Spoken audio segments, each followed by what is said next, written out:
Steve House, thanks for being with us today. Thanks for spending the time. We're here at the MS. It's your second time to be here. What is your impression to be here? What has changed since last year? How do you feel? The biggest thing that changed was the weather. Last year was snowing and raining, and this year it's beautiful. So it's nice to be able to see more of the countryside, and South Tyrolean countryside is some of the most beautiful in the world. So it's great, and the feeling here is very welcoming. It's a great community of mountaineers and mountain culture, and a great place. Somebody in particular that you would like to meet here or have already met?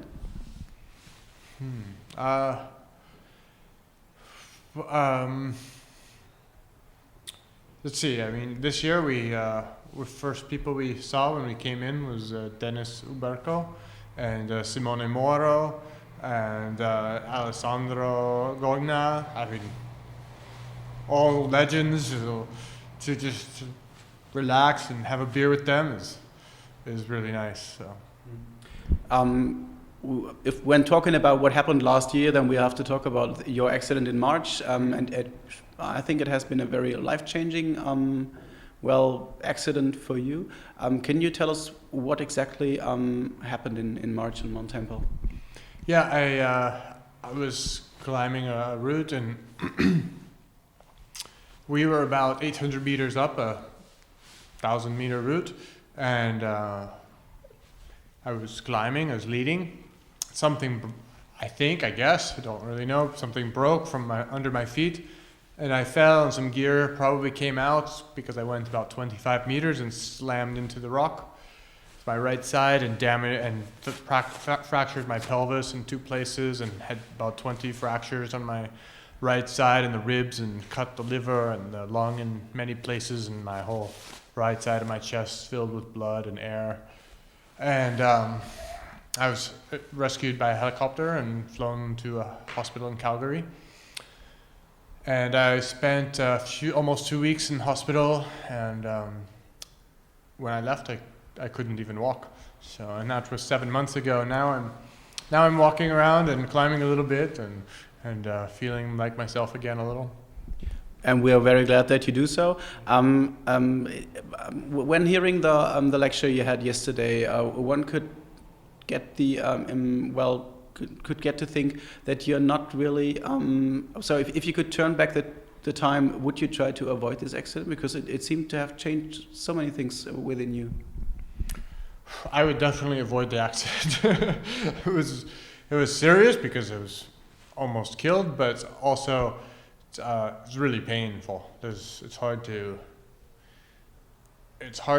describe how much pain it was, not just the day, but for the next weeks and months afterwards. It's really tiring to be in pain like that for so long. So I would be happy to avoid that. And concerning the things you were thinking about, the man Steve House seems to be a different one than the one we have seen last year. Is that something? You're looking at a bit more optimistic?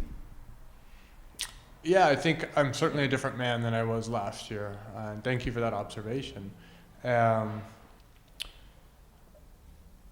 Maybe I'm more optimistic, or maybe I just have a clearer view of what's important. And it's also a bigger view.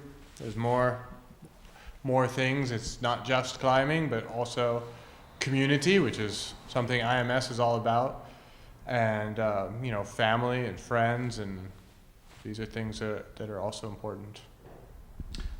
Your question within the lecture was, am I just my accomplishments? And you just answered, what is beyond this one? It's the mentorship that you spoke about. Is this something you want to give back, like being a mentor for somebody else to to just share this feeling? Yeah, I think that would be one way. I hope, I'm sure I will have the opportunity to mentor others in many different capacities. Everyone needs what they need. Somebody needs help with training somebody that's helped with expeditions, somebody that's just maybe helped getting their life figured out. I don't know, whatever comes, I'm ready. Okay. Still, you are a mountaineer, and you will have goals as a mountaineer. Course, yeah. And in what way did those goals change? Are you sure you can still finish missions like climbing K2 or other great mountains? Are you sure you can do that? Do you want to do this? First of all, physically, I don't know if I'll ever be able to do that now because my body's still healing, and that's a process. I have to see what happens with that. And just like preparing for any big climb, it's always a process, probably that takes years. Do I want to do that in my heart? If you ask me right now, for sure, yes. But, things can change, and I'm open to that too. So I think I see now that I had always envisioned that I would do a climb like K2 or Makalu, that I would do that with Vince or Anderson or Marco Prezel or one of these partners that I've shared a lot with. But I see now that that's probably not how it will happen. If it happens, it will be with some young guy or a couple of young guys or whatever, and maybe not even Americans, maybe from South Tyrol, maybe from Slovenia, maybe from Canada. I don't know, wherever the connections come from. So I'm open to that too. Okay. But it has to come also from them. That's what I wanted to say, not just from me. I can't be like a general and say, okay, now we climb Makalu. If some guys come up and say, hey, we've been working really hard and we've been doing this and this and this and this so that we can go to Makalu, will you go with us? I will say, okay, let's go. I'm ready. Being a mentor means taking on responsibility for the guy you're mentoring. If you were a father today, would you still try to achieve those goals? The climbing goals? Yeah, I would. I think that it might. I think when you go climbing, we all have a bar or a line, let's say, where you don't cross because of risk or commitment or something. And if you have a family, I expect that line's a little lower than if you're 24 and all you care about is climbing Nanga Parbat, for example, or whatever.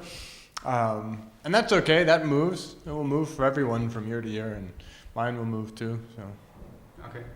Then we are very lucky to have you here and see you walking around, and we're looking forward to what's next on your agenda. So we're hoping to see you again next year. And so far, best of luck for today, and have pleasure tonight. Okay, thank you very much.